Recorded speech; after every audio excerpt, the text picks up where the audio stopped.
Bonjour, bonjour à Bonjour tous. à tous.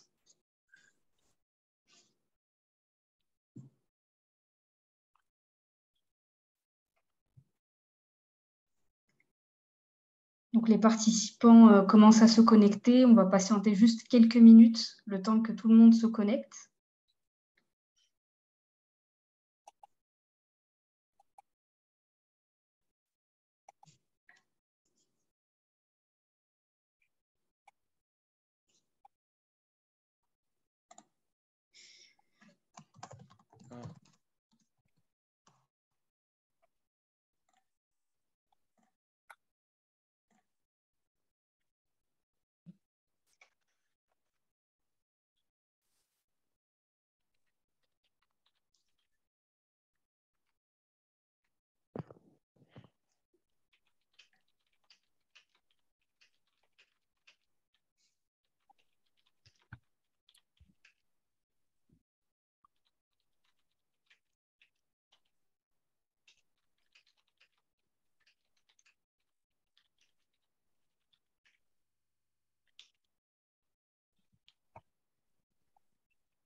Donc, en attendant que les connexions se stabilisent, j'aimerais vous dire que nous sommes ravis aujourd'hui de vous accueillir dans ce webinaire organisé par le Pôle Yvelines.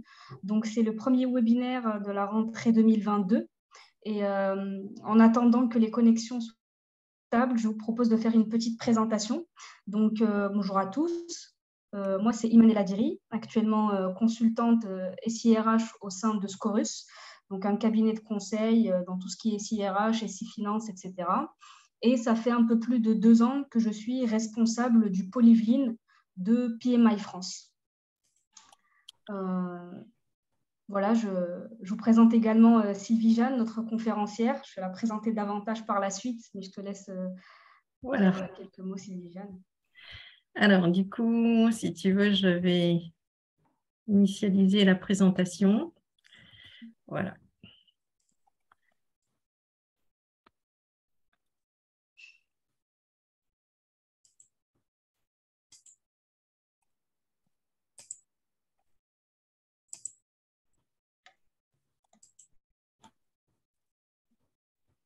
Voilà, donc je suis bien en partage d'écran, je pense que tout le monde peut voir. Donc, vas-y, Imane, donc je te laisse présenter, introduire la conférence. Parfait. Donc voilà, les connexions semblent se stabiliser petit à petit. Donc je vous propose d'ouvrir le programme d'aujourd'hui. Donc depuis la crise du Covid, PMI France vous propose plusieurs webinaires, plusieurs conférences en ligne. Donc pour ce webinaire d'aujourd'hui, on est un peu plus de 200 inscrits. Pour l'instant, on a une vingtaine de participants. Voilà, le temps que ça se stabilise, je tiens juste à vous rappeler quelques règles pour la conférence d'aujourd'hui. Je vous prie de bien vouloir vous assurer que vos micros sont bien fermés pour bien entendre la conférencière et la présentation de manière plus générale. Et je tiens aussi à vous informer qu'une session questions-réponses aura lieu à la suite de la présentation de Sylvie Jeanne pour répondre à l'ensemble de vos questionnements. Et vous aurez également accès au replay de ce webinaire sur le site de PMI France. Voilà, donc Sylvie Jeanne, ouais, parfait, je te laisse passer à la slide d'après. Donc j'aimerais bien vous faire une petite présentation de notre conférencière d'aujourd'hui. Donc Sylvie Jeanne Labrosse, il faut savoir qu'elle est consultante indépendante et coach professionnel au sein de sa propre structure, donc SJ Consulting. Elle a été en mission chez des clients grands comptes comme Orange ou la Société Générale, etc. Et donc le but de ces missions, c'est d'accompagner ces entreprises dans leur transformation agile et d'implémenter des projets stratégiques. Et donc, dans ce sens, elle a une formation en grande école de commerce.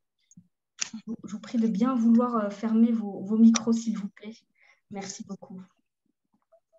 Donc, comme je disais, elle a une formation en grande école de commerce, une grande expérience en tant qu'entrepreneur et bien évidemment plusieurs certifications en gestion de projet, notamment la certification PMP, ACP. Elle est également certifiée en Lean Management donc par la certification Black Belt.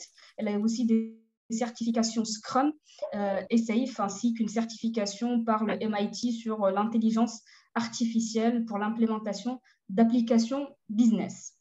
Donc, il faut savoir que dans le cadre des missions de Sylvie Jeanne, elle conçoit et anime plusieurs formations. Elle facilite également les cérémonies agiles, comme par exemple la cérémonie PIP, donc PI Planning. Elle participe également aux ateliers de réflexion, équipe et de conception, etc. Et donc, notre conférencière, ce n'est pas la première fois qu'elle donne une conférence PMI. Il en a déjà donné, comme par exemple une conférence sur les stratégies time to market, conférence sur les clés de la transformation agile ou encore la notion de valeur, telle qu'elle est bien présentée dans l'édition 7 du PMO. Bonne soirée, demain. Excusez-moi, je vois qu'il y a pas mal de micros qui sont encore ouverts. Je sais qu'il y a des gens qui arrivent, on est déjà à plus de 40 participants. Je rappelle juste qu'il faut bien vous assurer que vos micros sont bien fermés. Merci beaucoup. Donc, ce que je disais, c'est que ce soir, Sylvie Jeanne va nous présenter...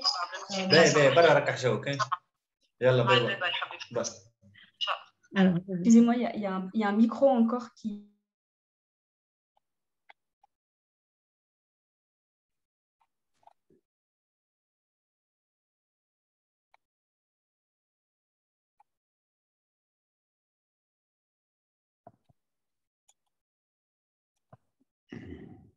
Voilà, Iman. Merci beaucoup, Sylvie Jeanne. Donc voilà, il y aura un autre webinaire qui suivra fin novembre pour être plus spécifique sur tout ce qui est facilitation et organisation d'API Planning.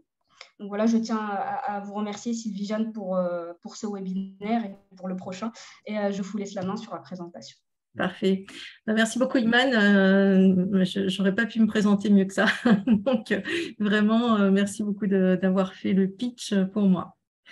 Voilà, donc je suis ravie de vous accompagner ce soir pour vous présenter en fait le cadre d'agilité à l'échelle, donc SAFe, donc Scale Agile Framework. Nous sommes sur la configuration 5.1 actuellement, donc c'est une configuration qui évolue, qui est agile et qui se présente, si vous allez voir sur le site de SAFe, sous la forme d'un poster avec plein de petits pictogrammes, chacun ayant évidemment une grande signification, et qui compose ce qu'on va appeler le cadre, en fait, le cadre d'organisation SAFe.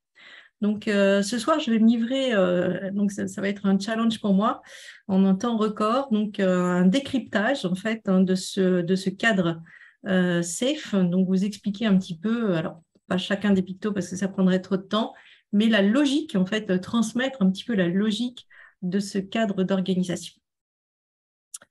Voilà. Alors, avant de commencer, donc on va faire un petit sondage. Donc, du coup, je vais lancer en fait le sondage pour savoir si vous pratiquez l'agilité au sein de votre organisation et si vous envisagez de passer à SAFe prochainement. Voilà. On va vous laisser une petite minute pour répondre, pour avoir un petit aperçu en fait aussi de l'audience. Donc, c'est une manière aussi pour nous de mieux apprécier un petit peu le discours qu'on va faire après et nous adapter évidemment à cette audience.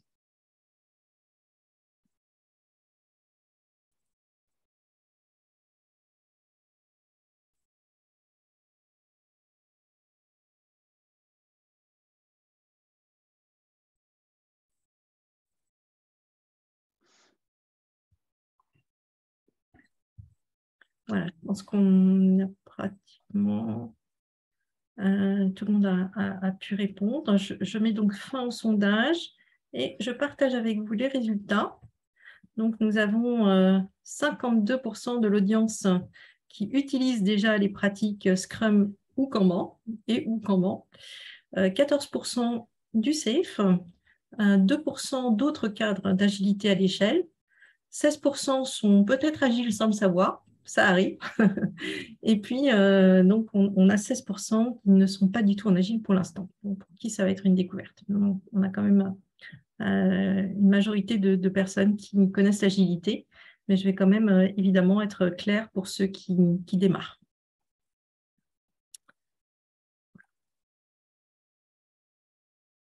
Alors du coup, déjà, il faut replacer qu'est-ce que ça veut dire l'agilité à l'échelle, ce qu'est le Agile. Alors, on va faire de l'agilité à l'échelle, évidemment, quand on a déjà de l'agilité.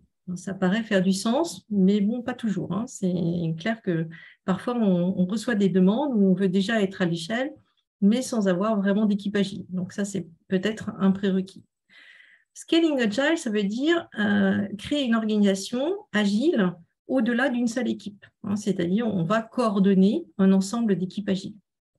Et pourquoi framework? Parce qu'en fait, un framework, ça va faciliter, ça va permettre en fait que cette organisation puisse s'épanouir, qu'elle puisse grandir, donc avec des structures légères en fait qui vont permettre justement à l'agilité de s'exprimer. Hein, ça ne doit pas être ressenti comme quelque chose de rigoriste. Hein. Je sais que très souvent on a cette remarque, oui, mais finalement l'agile, il y a beaucoup de règles, etc.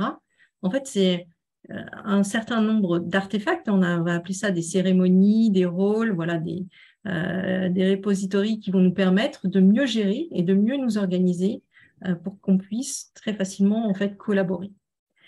Aujourd'hui, SAFe, c'est le cadre le plus répandu pour l'agilité à l'échelle.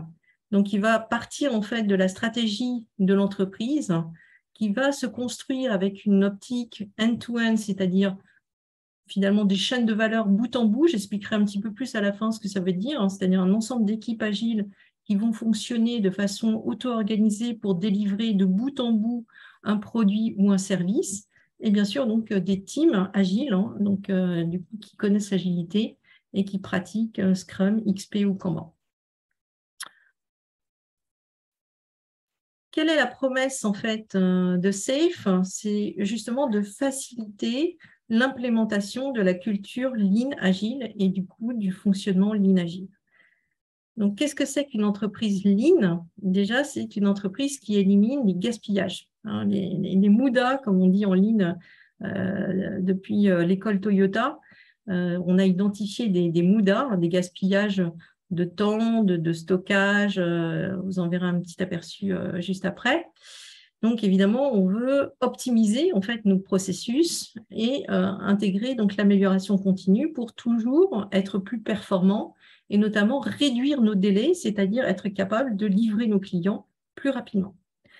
Évidemment, on est déjà en ligne dans une démarche bottom-up, c'est-à-dire qu'on va s'appuyer sur les inputs du terrain, hein, c'est-à-dire l'avis des collaborateurs, parce que c'est eux qui savent, hein, c'est ceux qui font qui savent, pour nous dire en fait comment on peut réfléchir pour optimiser nos processus.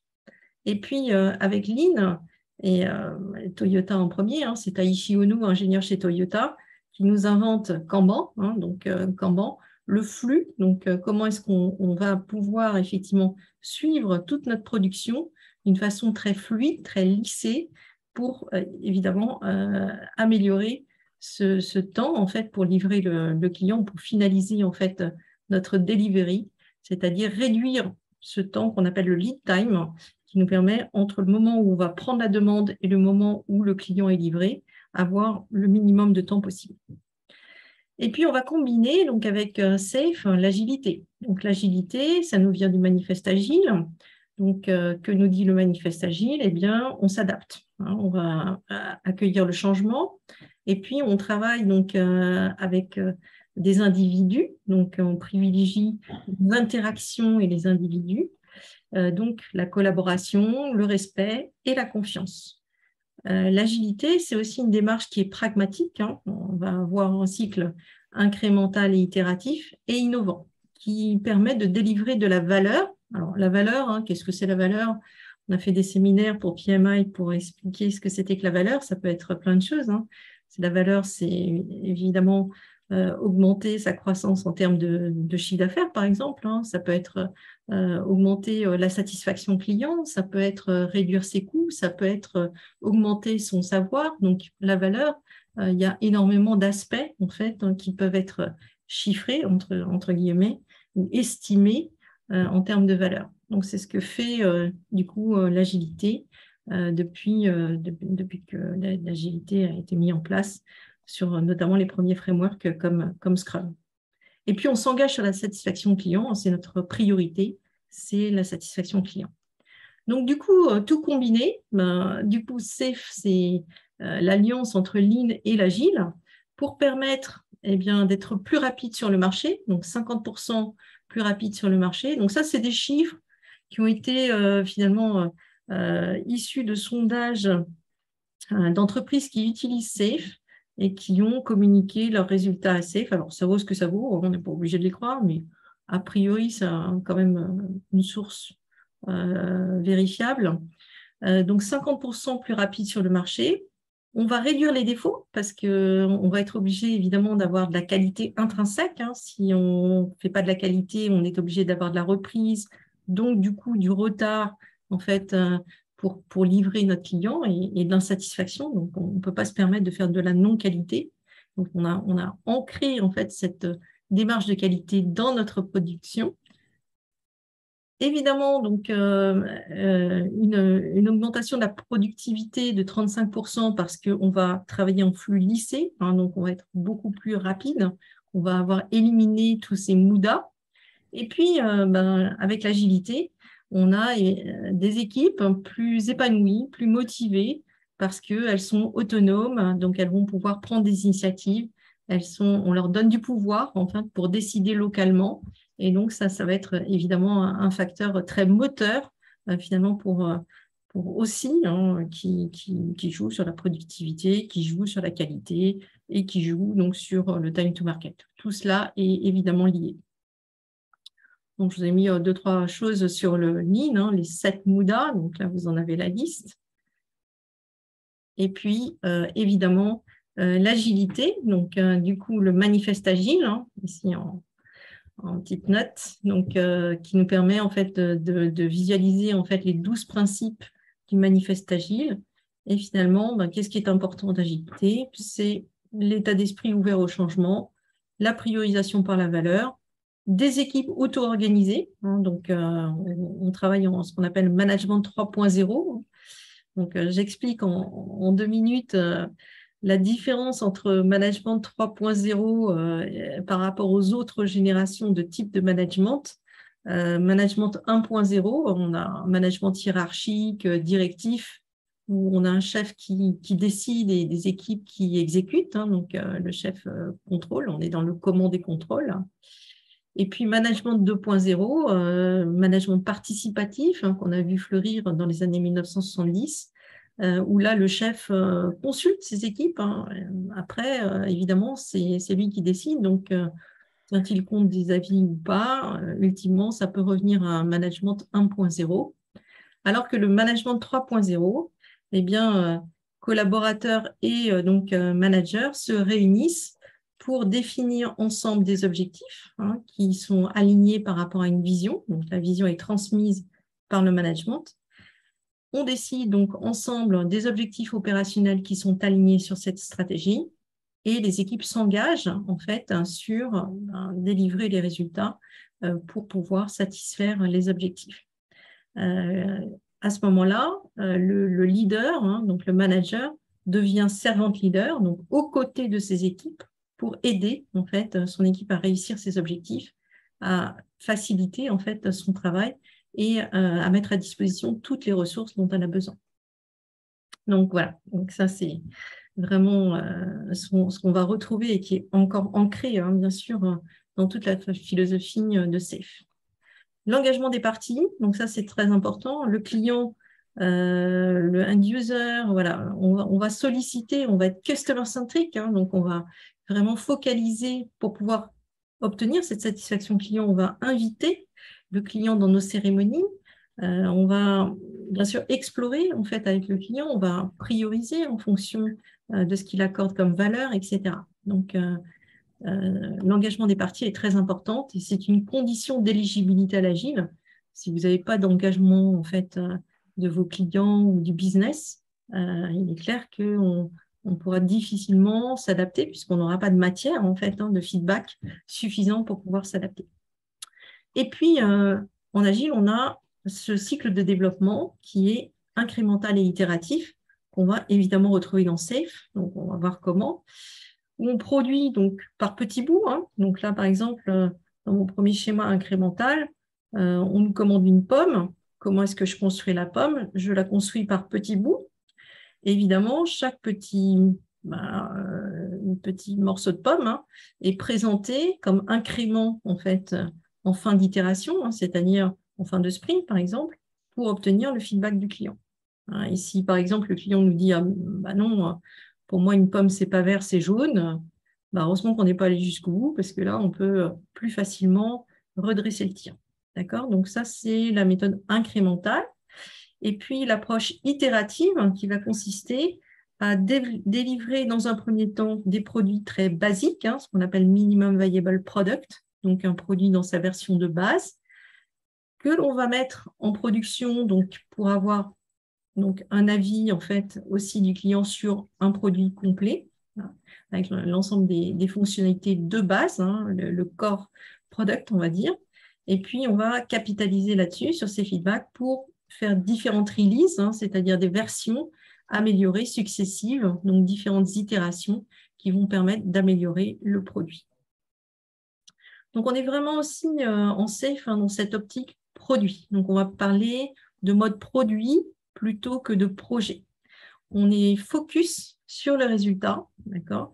Et on va à chaque fois, en fait, montrer des choses opérationnelles, des choses qui fonctionnent pour pouvoir avancer, en fait, dans le développement du produit. Donc, j'ai mis ici un slide, en fait, sur le cadre Scrum. Donc, pour ceux qui sont pas forcément familiers avec l'agilité, pour expliquer un petit peu comment se passe le travail en itération. D'autant plus que dans SAFe, en fait, nous retrouvons exactement la maille Scrum au niveau des équipes agiles. Donc, du coup, on va dire, Scrum est inclus dans SAFe. Donc, évidemment, on commence d'abord par avoir des équipes agiles. Alors, Scrum ou comment, ça peut être aussi ça. Mais quand même, on est dans une philosophie d'incrément, donc incrémental et itératif pour pouvoir construire nos produits. Alors, comment ça se passe? Nous avons ici donc un rôle de product owner. Alors, qu'est-ce que c'est un product owner? C'est quelqu'un qui va aller collecter en fait les exigences du business, donc les exigences clients, différentes exigences de différentes aussi parties prenantes. Il va aussi collecter les exigences techniques et il va mettre toutes ces exigences-là dans ce qu'on appelle un backlog. D'accord? Ce backlog, en fait, c'est la liste des choses à faire. Je vous rappelle juste, s'il vous plaît, de bien vouloir fermer vos micros. J'ai mis un petit message de rappel. Et je tiens à le rappeler aussi à l'oral. Merci beaucoup. Merci, Iman. Du coup, de ce backlog, en fait, le product owner va prioriser, en fait, donc prioriser les items essentiels qui vont pouvoir être délivrés donc, dans les premiers sprints. Alors, qu'est-ce que c'est un sprint? C'est un cycle de 2 semaines en général. Sur SAFe, on est plutôt aligné sur 2 semaines pour délivrer donc, un petit bout, comme le morceau de pomme, en fait, un incrément à la fin en fait, de ces 2 semaines. Donc, l'équipe se réunit, l'équipe agile, avec un rôle particulier au sein de l'équipe agile qui est le Scrum Master. Le Scrum Master est un facilitateur qui travaille aux côtés de l'équipe pour faciliter en fait justement sa façon de travailler, pour être également là pour peut-être ajouter des ressources s'il est besoin, pour pouvoir débrouiller différents obstacles en fait qui se présentent à l'équipe. Donc, l'équipe avec son Scrum Master et le Product Owner se réunissent pour une réunion de sprint planning, c'est-à-dire nous allons planifier quel travail nous allons embarquer pour délivrer en fait cet incrément. Donc, on fixe déjà l'objectif. Donc, quel est l'objectif? C'est-à-dire, en gros, qu'est-ce qu'on va montrer au bout des 2 semaines. Ensuite, donc, l'équipe va prendre dans le backlog qui a été hiérarchisé par le product owner les éléments, les items qu'elle va délivrer pour pouvoir justement réussir l'objectif du sprint. Ça, c'est ce qu'on appelle du coup le sprint backlog. Donc, c'est un backlog, mais un extract de notre product backlog initial. Tous les jours, donc, l'équipe travaille évidemment et se réunit pour voir comment les choses avancent. Donc, c'est ce qu'on appelle le daily scrum. C'est une réunion de 15 minutes seulement, daily stand-up, où on va évidemment savoir quels sont les éléments qui sont à faire, en cours et terminés. Donc, on va appliquer les principes de Kanban. À la fin donc, de la période de 2 semaines, on montre ce qui a été fait. Donc, l'équipe va montrer de façon objective les résultats de son travail. C'est ce qu'on appelle la review et collect, en fait. Donc, il y a une démo et une review, c'est-à-dire un feedback collecté, en fait, des clients, stakeholders, différentes parties prenantes qui assistent, en fait, à cette démonstration. Et enfin, l'équipe termine par une rétrospective. Ça, c'est une réunion très importante où l'équipe se pose, donc va finalement faire son bilan des 2 semaines passées pour voir ce qui a été bien, ce qui a été un peu moins bien, ce qu'il y a lieu en fait d'améliorer. Donc là, on intègre cette amélioration continue et aussi c'est une occasion de remercier l'équipe, peut-être d'avoir un temps un peu plus festif, je dirais, en fin de sprint, pour que l'équipe puisse réattaquer du bon pied, en fait, le lundi matin, si ça tombe les lundis, un sprint planning, donc pour réenclencher un nouveau cycle, c'est-à-dire un nouveau sprint. Donc ça, c'est Scrum, et ça, on va le retrouver dans Safe. Les équipes agiles sont formées, en fait, d'éléments de personnes qui vont avoir des compétences pluridisciplinaires, c'est-à-dire on peut avoir des gens qui sont des personnes fonctionnelles, qui vont, par exemple, des consultants fonctionnels, des business analysts, des architectes. Voilà, on peut avoir éventuellement des gens du design, des UX, différentes personnes en fait, qui sont proches en fait, du business. Et bien sûr, des gens de la technique, des développeurs et aussi des ops, c'est-à-dire des personnes qui vont être chargées de la mise en production. C'est pour ça qu'on parlera notamment dans Safe de DevOps. DevOps est aussi inclus dans Safe puisqu'on va avoir bout en bout, c'est-à-dire l'exploration par les gens du business et puis la technique, donc Dev et Ops qui fonctionnent ensemble dans ce qu'on appelle le Continuous Delivery Pipeline, Continuous Exploration, donc avec les gens du business, Continuous Integration avec les devs et Continuous Deployment avec les ops. Donc, du coup, ici, on a des équipes pluridisciplinaires qui sont capables de livrer de bout en bout, en fait, des incréments qui sont en général des user stories, on appelle ça des user stories, ou des incréments, des features qui vont permettre, en fait, de construire, en fait, le produit complet. Donc, du coup, qu'est-ce que ça veut dire agilité à l'échelle? Donc, on a bien compris, on a des équipes agiles et du coup, évidemment, ces équipes agiles, quand on construit un gros produit, on a besoin qu'elles soient synchronisées. Donc, qu'elles se parlent et qu'elles se synchronisent pour aller dans le même sens. Donc, on va dire en fait qu'elles embarquent un train. Elles embarquent le même train puisqu'elles ont le même objectif de délivrer un produit de façon commune. Certains vont être chargés en fait de délivrer certaines features, certains incréments, d'autres features, etc. Donc, on va avoir besoin de synchroniser ces équipes agiles. Donc, ce train, donc on va l'appeler le Agile Release Train en langage safe, ART pour les intimes. Eh bien, ça peut être 5 à 12 équipes. Une équipe agile en Scrum, pour vous situer, c'est entre 3 et 9 personnes. On dit aujourd'hui dans moins de 10 personnes en tout cas. Et donc, un train safe, c'est entre 5 et 12 équipes, en gros. Donc, alors, les chiffres ne sont pas là par hasard. On a testé moins, on a testé plus. Ça crée des soucis. C'est pas fluide. ou c'est pas du coup légitime quand on est à moins et c'est trop, c'est pas facile du tout à faciliter quand il y a trop d'équipes. Donc, Safe n'a pas mis ces chiffres-là au hasard, on va dire. Alors, comment est-ce qu'on coordonne? On va coordonner avec une équipe agile, hein, puisque voilà, on va faire une équipe agile d'équipe agile, composée d'un super PO, hein, qui va s'appeler le Product Manager. Je l'ai mis en deuxième position là. Donc, du coup, notre PO, qu'est-ce qu'il va faire? Il va aussi, notre Product Manager, super PO, il va gérer un backlog, mais un backlog de features, donc de choses plus grosses, en fait, qu'il va prioriser. Et ces features vont être remises, en fait, aux équipes pour pouvoir les délivrer, hein, donc au cours d'itération, au cours de sprint. Nous avons un Release Train Engineer, c'est le Scrum des Scrum. Donc, du coup, pareil, hein, on est organisé de la même façon. Un Scrum Master pour l'ensemble des Scrum Masters. Et puis, un système architecte qui va pouvoir répondre aux questions, donc à la fois fonctionnelles et techniques, sur l'architecture de la solution qui est délivrée, sur la cohérence, en fait, de la solution et du produit, en fait, qui est proposé.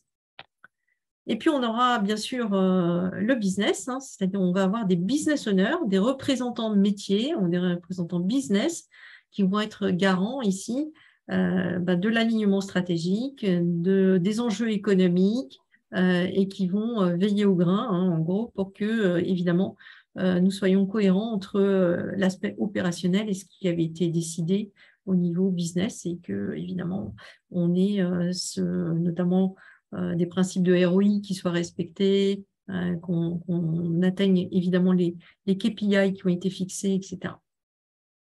Donc voilà, en fait, la coordination des équipes agiles. Donc si on récapitule, hein, donc on a un ensemble d'équipes agiles ici. On a une équipe programme donc constituée d'un product manager, un RTE, donc Release Train Engineer, qui est le Scrum des Scrum, et un système architecte, donc du coup avec des business owners qui vont être là pour aussi nous aider à prioriser la valeur, qui vont être garants des priorités business. Alors, le mieux, en fait, c'est d'aller directement sur le site de Safe. Donc, c'est ce que je vais faire. Par contre, vous me dites si je suis en partage d'écran. On va tout de suite vérifier.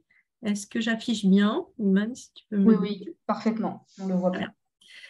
Alors, quand on va... Merci beaucoup.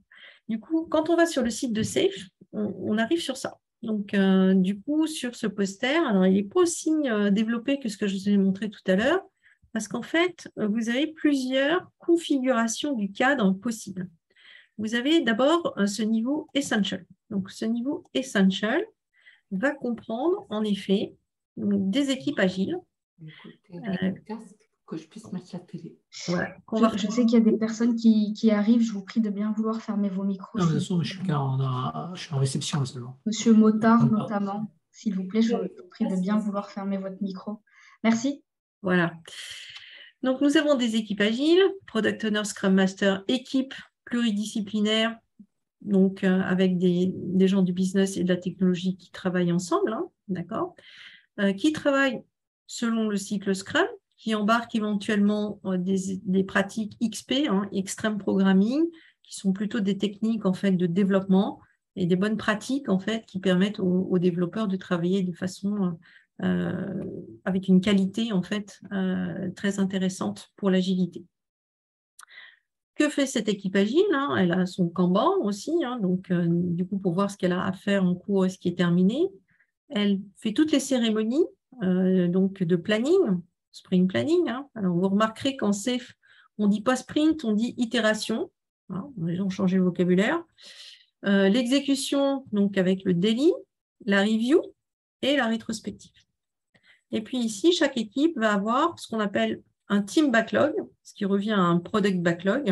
C'est la même chose, en fait, qui va être priorisé par le product owner. Dans ce team backlog, on va trouver des éléments de user story, c'est-à-dire des exigences clients, par exemple, hein, ou des exigences fonctionnelles, et puis des enablers, c'est-à-dire des items techniques qui sont également priorisés au sein des backlogs. Et du coup, la différence entre le cadre Scrum et le cadre Safe, c'est qu'on va travailler à plusieurs équipes au cours des mêmes sprints. C'est-à-dire que là, les petites barrières jaunes, elles symbolisent les espaces des sprints ou des itérations. Donc, on va travailler pendant 4 itérations, donc 4 sprints, et puis on va travailler donc un dernier sprint particulier, on va appeler l'itération d'Innovation and Planning, qui va nous permettre de nous synchroniser, c'est-à-dire de faire notamment notre PI planning, c'est-à-dire la planification inter-équipe pour pouvoir donc savoir ce qu'on va embarquer pour le prochain cycle, en fait, de 4 sprints plus 1. On appelle le PI, programme incrément, donc un ensemble de 4 sprints, 4 itérations, plus l'itération d'IP, Innovation and Planning.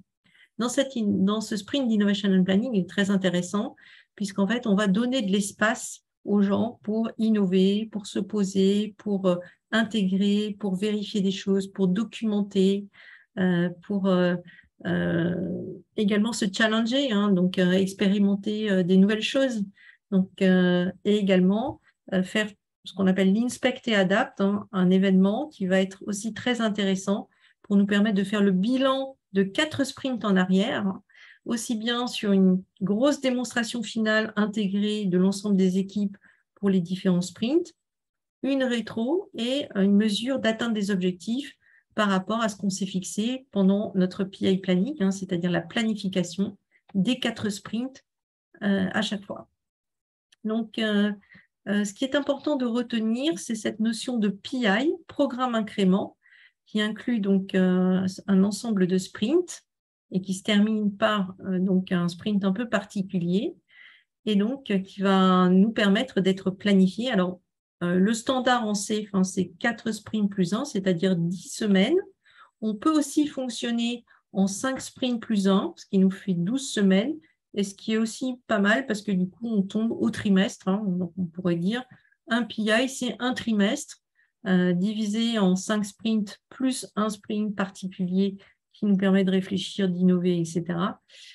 Et donc, on va avoir cette synchronisation qui va être faite en permanence. Alors, on n'attend pas le sprint d'IP pour se coordonner. On a également à l'issue de chaque sprint, l'opportunité de faire des systèmes démos, c'est-à-dire des démos intégrées en fait à plusieurs équipes pour montrer en fait l'avancement et l'intégration qu'on peut faire avec les incréments de plusieurs équipes. Donc ici, vous retrouvez l'équipe programme que j'ai citée tout à l'heure, donc le Product Manager, le Release Train Engineer et le Système Architecte. Donc le Product Manager qui travaille sur son programme backlog, c'est-à-dire son backlog de features. Donc les features, elles sont embarquées quand? Elles sont embarquées lors du PI Planning.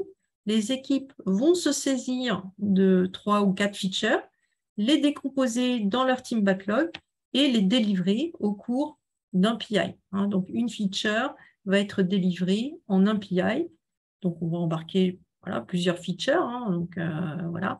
Et évidemment, ces features sont décomposées en plusieurs user stories et un enabler.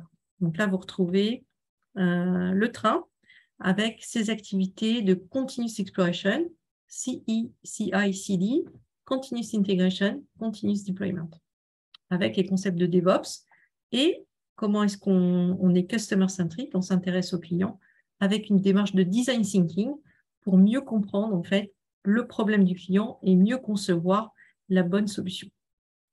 Voilà, donc vous voyez, c'est relativement simple et c'est relativement logique. Là, on a une équipe, donc on a le pendant du PO, le pendant du Scrum Master et le pendant des équipes au niveau fonctionnel et technique. Donc, du coup, on va retrouver ici 3 compétences clés. On devient agile pour délivrer donc, des produits qui intègrent évidemment le résultat de plusieurs équipes. On a des équipes qui pratiquent l'agilité et on a un management 3.0, donc un management qui maîtrise en fait le lean agile, qui se base sur les valeurs de SAFe, l'esprit lean agile et les principes de SAFe. Voilà. Pour ce produit, on a bien sûr une vision. On ne démarre pas sans vision, c'est clair. On a une roadmap, c'est-à-dire on sait comment va évoluer le produit en termes de features on a une prospective donc, à court terme, moyen terme, plus long terme, c'est un peu plus flou, hein, évidemment, c'est un peu plus flou en termes de plan de release. Et puis, on a une système team qui peut aider en fait, notre système architecte à mettre en place toutes les architectures, tous les outillages nécessaires pour que les équipes puissent délivrer facilement. Voilà, donc relativement simple, on va dire. Bien comprendre qu'en fait, SAFe, c'est une extension de Scrum. Hein. Donc, on ne rajoute pas de la hiérarchie, on n'essaye pas de... le product manager n'est pas le chef des PO. Hein, non, c'est un PO qui travaille à un autre niveau de granularité d'items de backlog. Hein. Il travaille sur des features et pas des stories, mais il a les mêmes compétences qu'un PO. Il travaille avec le business pour prioriser ses features et il a en plus de son rôle de super PO, un rôle de coordination en fait des PO pour qu'on puisse se synchroniser en termes de dépendance sur les backlogs, etc. Ok, donc un product manager, c'est pas un chef de produit marketing qui a jamais fait d'agile, hein, c'est pas possible. C'est quand même un product manager et quelqu'un qui est issu des rangs du PO ou en tout cas qui a été formé comme un product owner. Et le RTE est un ancien Scrum Master, évidemment, qui maîtrise évidemment Scrum et qui connaît les problèmes des Scrum Masters et des équipes. Voilà, donc pour dire, voilà, c'est un esprit d'équipe agile. Hein, on a le même trio, en fait, à chaque fois. Donc là, vous avez dans ce slide le récapitulatif. Hein, qu'est-ce que c'est qu'un programme incrément, un PI, hein, donc un ensemble de 4 sprints plus le sprint d'IP, d'accord. Du coup, dans ce sprint d'Innovation and Planning, sprint d'IP, on n'est pas gâté hein, parce qu'on dit sprint d'IP et PI, c'est un peu confusant. Donc, PI, c'est un ensemble de sprints, hein, un ensemble d'itérations, et IP, on fait de l'innovation. Innovation et planning, donc c'est un sprint particulier. Donc, il ne faut pas confondre. Et puis, ce rituel d'inspect et adapt, ici, qui est également inclus en fait dans ce sprint d'IP, qui nous permet en fait de faire la grosse démo, la mesure des objectifs, atteindre des objectifs de PI, et du coup la grosse rétro du train. En termes de cérémonie, on n'a pas grand-chose de plus qu'en Scrum, hein, finalement. On retrouve ici toutes les cérémonies Scrum, Iteration Planning, Daily Stand-up, Review, évidemment de l'affinage de backlog avec le PO, rétrospective. Donc, qu'est-ce qu'on a en fait à l'échelle du train, c'est-à-dire la coordination des équipes? On a le PI Planning, donc réunion de 2 jours. Donc, je ferai une présentation le 28 novembre sur comment se déroule le PI Planning. Donc, réunion très importante, 2 jours où on s'attend à ce que tout le monde participe, vienne, pour pouvoir partager en fait cette planification. C'est l'opportunité d'être tous ensemble pour regarder les dépendances, les risques, fixer ensemble les objectifs, être alignés et fonctionner en synchronisation et en cadence. Donc, c'est vraiment déterminant. Donc, si vous êtes au trimestre pour un PI, hein, ça fait 2 jours par trimestre, ce n'est pas non plus colossal, mais c'est vraiment très important pour que les équipes soient bien alignées. Évidemment, les Scrums se retrouvent autour du Super Scrum, hein, du RTE, du Release Train Engineer, et ils font toutes les semaines une cérémonie de Scrum of Scrum. Hein, donc, en général, 1 heure. Voilà, on en a 2 par un sprint. Donc, on va se coordonner autour du RTE. Et puis, le POC, hein, qui est le Product Manager, qui réunit les PO et les gens du business hein, pour faire, évidemment, l'état des backlogs, la priorisation, la valeur, etc.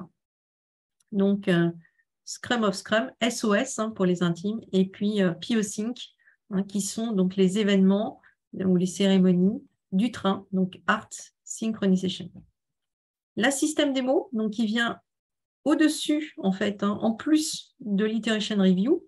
Donc, du coup, en plus de la review classique en Scrum, on a cette système démo qui est une démo intégrée. Hein, c'est-à-dire qu'ici, on va montrer les résultats de l'équipe en local, et puis là, on montre de façon intégrée. On se prépare pour le PI Planning. Tout au long du PI, on se prépare pour le prochain PI planning, puisqu'on va faire de l'exploration, on va évidemment affiner des backlogs, etc. Donc, c'est une démarche continue. Et puis, l'inspect et adapt que j'ai décrit tout à l'heure. Donc, grosse démo, atteindre des objectifs et grosse rétro. Alors, du coup, ça, on a bien compris, c'est quand on est en configuration essentielle, c'est-à-dire on a plusieurs équipes agiles qu'on souhaite coordonner. Qu'en est-il maintenant si on a encore plus en fait, de besoins en termes de cohérence et du coup interdépendance entre différents trains?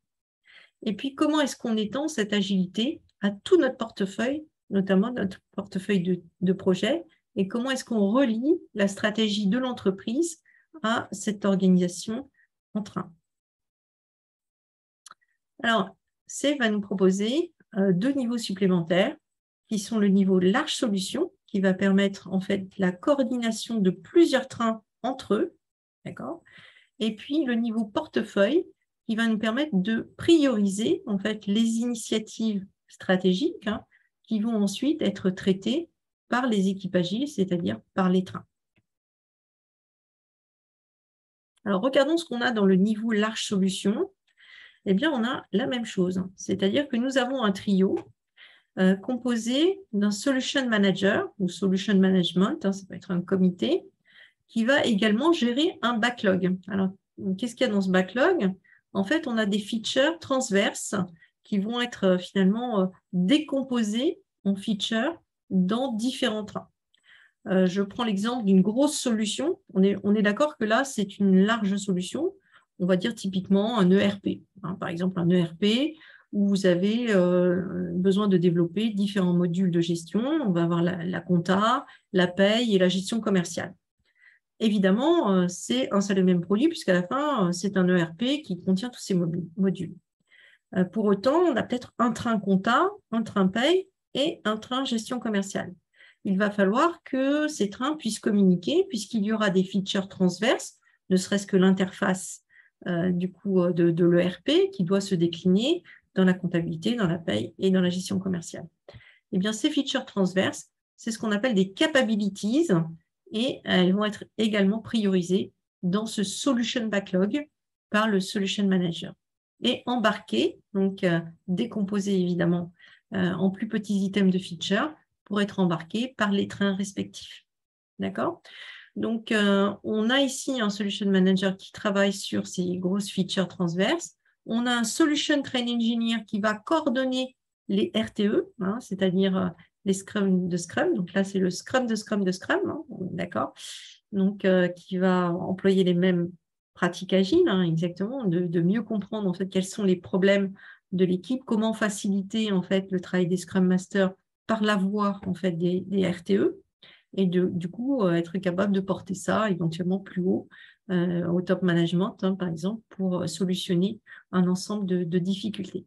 Et puis, on a un solution architecte qui va travailler sur toute la vision en fait, de la solution globale, donc cette large solution, qui va avoir un futur, qui va évidemment évoluer. Et là, on est déjà en train de réfléchir aux évolutions possibles et du coup, voir ce qui va être les éléments qui seront fixes, les options qui seront activables. Est-ce qu'on a de la conformité, évidemment, sur cette solution? On va appliquer des techniques de model-based system engineering, donc regarder toutes les interfaces, les API nécessaires, etc. Et puis, on va effectivement activer ou pas des fonctions évolutives au cours du temps en les priorisant. Voilà. Alors, qu'est-ce que ça rajoute, ce niveau solution?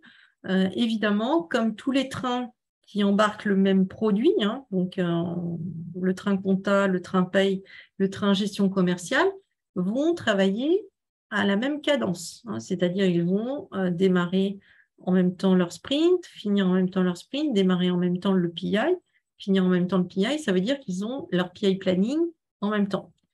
Donc du coup, on va avoir un pré-PI planning, c'est-à-dire une coordination des différents product managers, notamment, dire qu'est-ce qu'on présente en fait comme feature dans le prochain PI planning pour chacun d'entre vous, et puis voir les dépendances. Et puis on fera un post-PI planning pour faire la synthèse de ce qui s'est décidé au niveau des trains.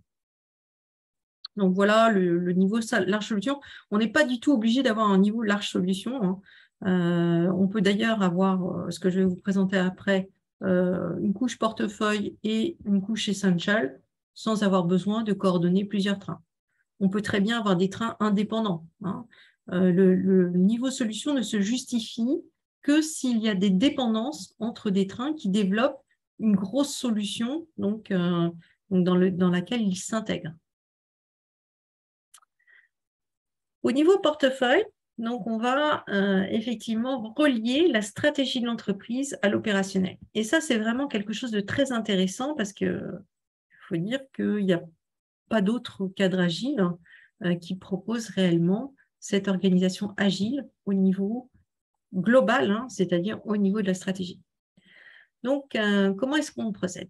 On a un comité stratégique, hein, qui est résumé par la notion de Enterprise Architect, qui va définir, on peut comprendre le CEO ou le comité stratégique exécutif en fait, de l'entreprise, top management, d'accord, qui définit la stratégie de l'entreprise, par exemple, pour 2 ou 3 ans.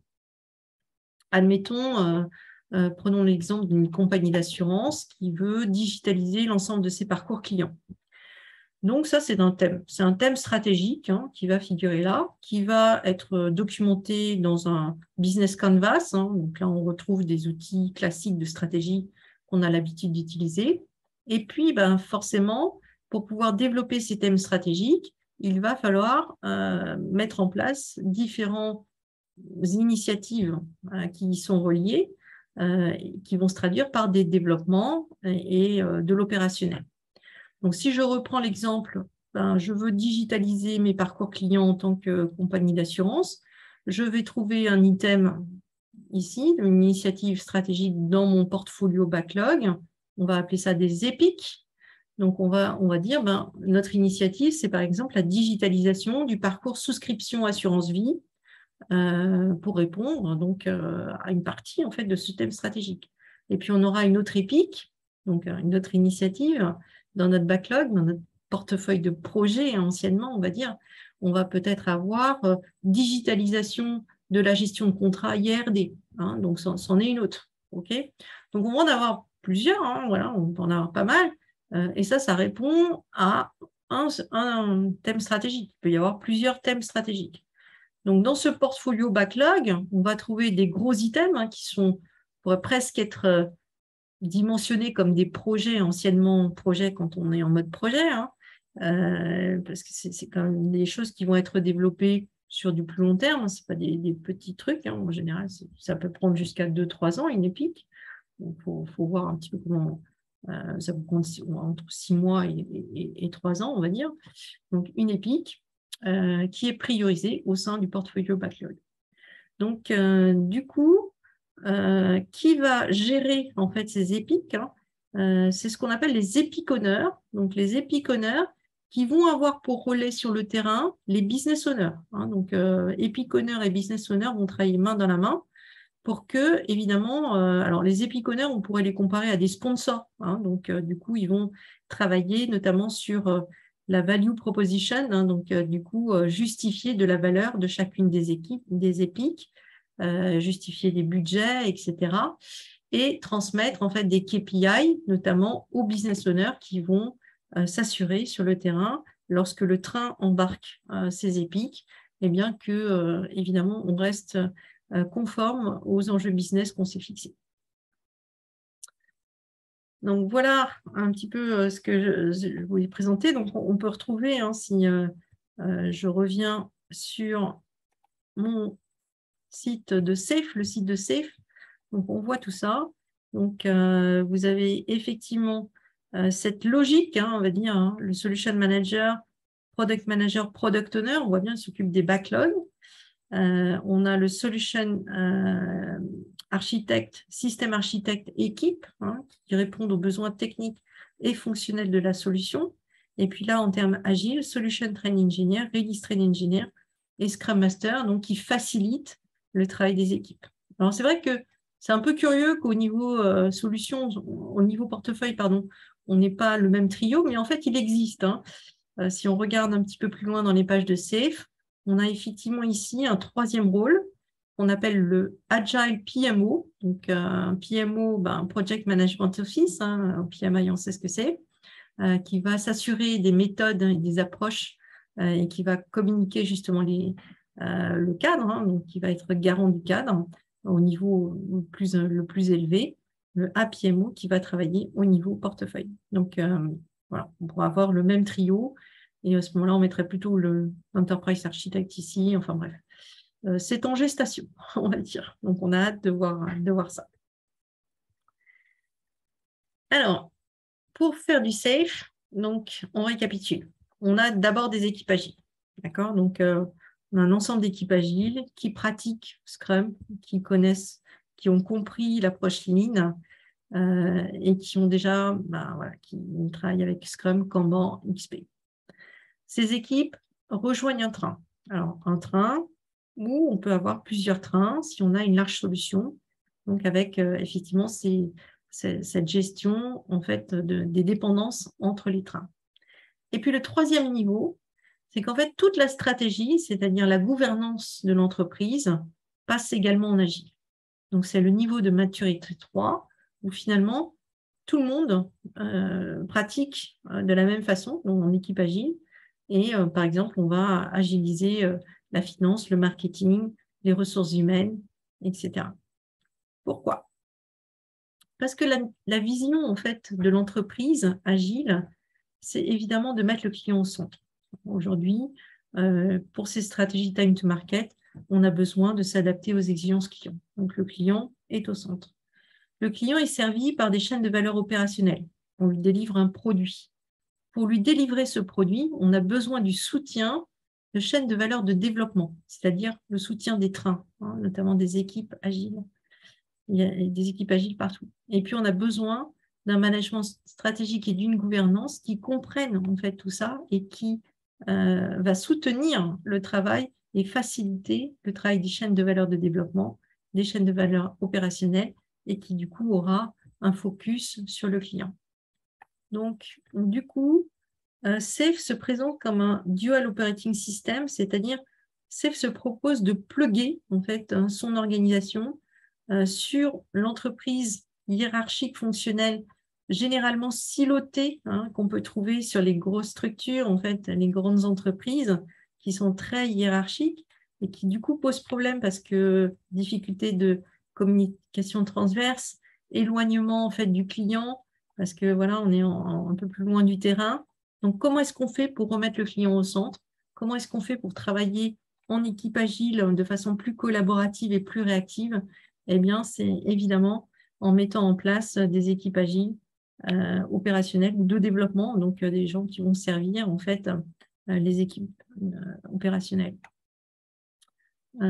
Juste pour illustrer, mais je n'irai pas trop loin dans cette histoire, mais l'idée, ça a été développé par Michael Porter en 1980, donc c'est pas récent, c'est donc la chaîne de valeur au sens de Michael Porter avec les activités primaires, donc on va appeler les chaînes de valeur opérationnelles. On doit délivrer un produit parce qu'on a une demande client, on doit satisfaire un client. Et puis finalement ici, on a des chaînes de valeur de développement qui viennent soutenir en fait le client interne qui se trouve sur la chaîne de valeur opérationnelle. Donc, si je prends ici, admettons, sur cette chaîne de valeur opérationnelle, on a le service commercial, admettons, eh bien, on peut imaginer qu'ici, on a une chaîne de valeur de développement qui inclut des ressources humaines, c'est-à-dire recrutement de commerciaux, qui va inclure des comptables qui savent comptabiliser les dépenses des commerciaux, les frais, etc., qui va avoir de l'IT, par exemple, avec des gens qui sont spécialisés sur le CRM, par exemple, etc., etc. Donc, un ensemble bout en bout de services pour délivrer et satisfaire un client interne qui se trouve sur une chaîne de valeur opérationnelle. Donc, c'est pour ça qu'on a cette idée-là. Et tout le monde contribue finalement d'une certaine manière, même si je suis en ressources humaines, voilà, à la paye ou autre, eh bien, je contribue quand même en fait à satisfaire le client parce que voilà, je suis en support en fait direct sur un des maillons de la chaîne et donc c'est très concret en fait au niveau de, c'est pas loin dans les silos de l'organisation. Alors évidemment, on se mesure pour voir si on est de mieux en mieux en safe, et on va se mesurer sur les 7 compétences clés qu'on retrouve d'ailleurs sur le poster. Tous les petits macarons bleus, là, sont les compétences clés en fait qu'il nous faut en safe. Il nous faut nous organiser justement en chaîne de valeur, Organizational Agility, donc voilà, chaîne de valeur opérationnelle, Operational Value Stream et Development Value Stream. Donc, on va retrouver ces 2 structures-là. On est capable de gérer notre portefeuille de façon agile, donc avec un portfolio backlog. Si on a des grosses solutions, on est capable de les gérer, donc effectivement avec un solution backlog, et donc capable de livrer des grosses solutions. Et puis, on retrouve donc ce que j'ai dit tout à l'heure, les compétences, évidemment, au niveau essential, d'être capable de délivrer un produit en étant customer-centric et agile de bout en bout, notamment DevOps, avec du built-in quality tout le temps, évidemment. On a des équipes agiles, on apprend, on a une culture apprenante, donc on est une organisation apprenante, on évolue. Et ce qui est bien, c'est qu'on a ce système de rétrospective, on a ce système de inspect et adapt en cérémonie, pour intégrer en fait l'amélioration continue. On a aussi ici sur le côté des communautés de pratique qui vont nous aider. On a un ensemble ici de ressources qui peuvent participer aussi aux activités des trains. Et puis on a surtout une culture Lean Agile qui va nous permettre en fait de mieux communiquer, de mieux collaborer et d'être focus en fait sur les enjeux business et sur le client, et d'avoir évidemment des équipes auto-organisées, motivées et qui vont être beaucoup plus engagées en fait que dans un système où finalement on est un peu loin, on n'est pas très impliqué, on est un peu moins impliqué sur le rendu final, ce qu'on doit livrer et ce qui nous fait vivre. Donc voilà, on se mesure sur ce radar en fait, Measure and Grow en fait, pour être sûr qu'on évolue sur ces compétences clés. Voilà, j'en ai fini pour ma part. Donc, place aux questions-réponses. Peut-être, Iman, je te laisse la main pour gérer. On en a pas mal dans le chat. Je ne suis pas sûre qu'on aura le temps de répondre aux 5 questions, donc je vais en prendre 3. Donc, la première, c'est quelle est la différence entre le team backlog et le sprint backlog? Alors, en fait, déjà, le team backlog, ça correspond en Scrum au product backlog. D'accord? C'est l'ensemble des items qui sont collectés par le product owner au niveau de l'équipe agile. D'accord? Donc, team backlog égale le backlog de l'équipe. Le sprint backlog, c'est un extract du team backlog qui va être en fait, qu'est-ce qu'on va faire pendant le sprint. D'accord? Donc, du coup, c'est uniquement les items qu'on embarque pour les 2 semaines à venir. Dans le team backlog, il y a tout. Du coup, il y a tous les éléments qu'on fera peut-être sur plusieurs sprints, évidemment. Donc, sur même peut-être plusieurs PI. Très bien, merci beaucoup Sylvie-Jeanne. J'espère que ça répond à votre question, fidèle. Et donc, deuxième question, c'est est-ce qu'au niveau du programme backlog, on parle de thème et épique, et au niveau team backlog, on parle de user stories, tasks, etc. Alors, les items du team backlog sont des user stories et des stories techniques, ce qu'on appelle des enablers. Okay, donc, les tâches, ça peut être une décomposition, mais là, on ne voit pas, on la laisse à l'appréciation des équipes. D'ailleurs, si vous avez, par exemple, une application comme Jira, vous pouvez décomposer vos user stories en tâches. Donc, c'est encore un niveau inférieur à la user story. Donc, dans le team backlog, on ne verra que les user stories et les enablers. Et après, on peut évidemment décomposer ces user stories en tâches pour donc l'équipe de développement. Après, dans le programme backlog, on va trouver des features et des features alors, fonctionnelles et techniques. Pareil, on peut avoir des enablers de features. Qu'est-ce qu'on appelle un enabler? C'est un item technique qui va rendre possible en fait la livraison d'un item fonctionnel.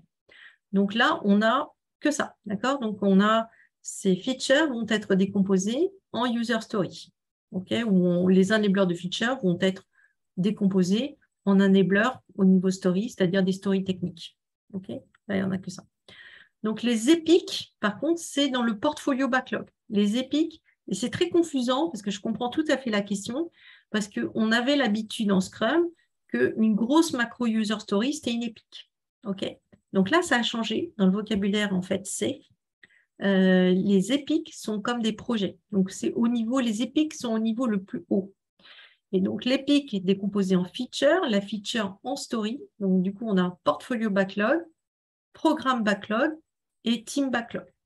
Voilà. Donc, question de vocabulaire. Donc, l'épique, hein, l'épopée en français, si on le traduit, c'est comme un projet. Hein, c'est une longue histoire.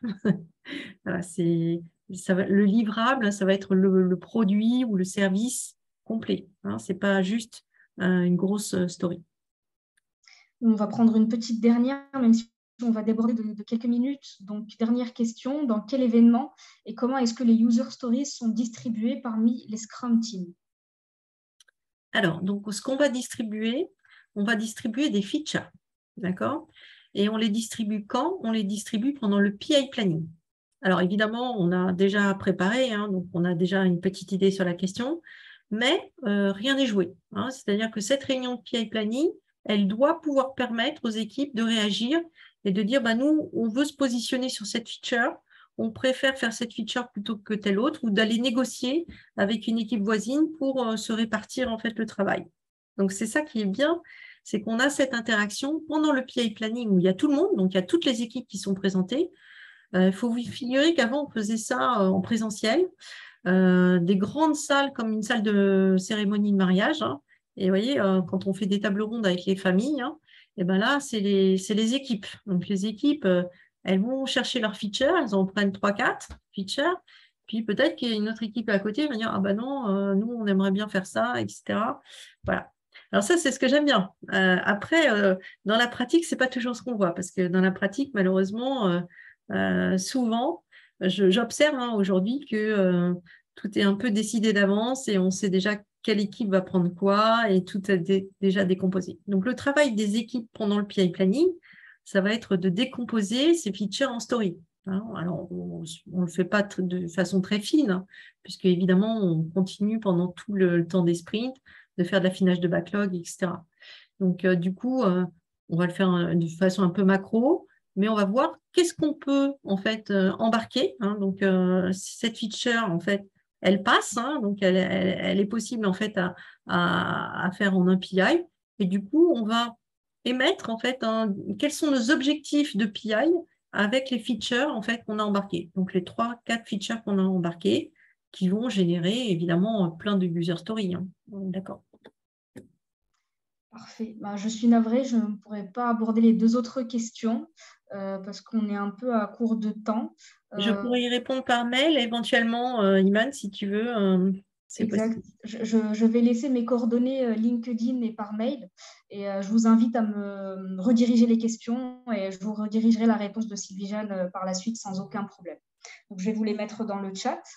En attendant, on voudrait également vous soumettre un petit questionnaire, un petit sondage pour collecter vos feedbacks, que ce soit par rapport à la conférence d'aujourd'hui ou alors par rapport à PMI France de manière plus globale.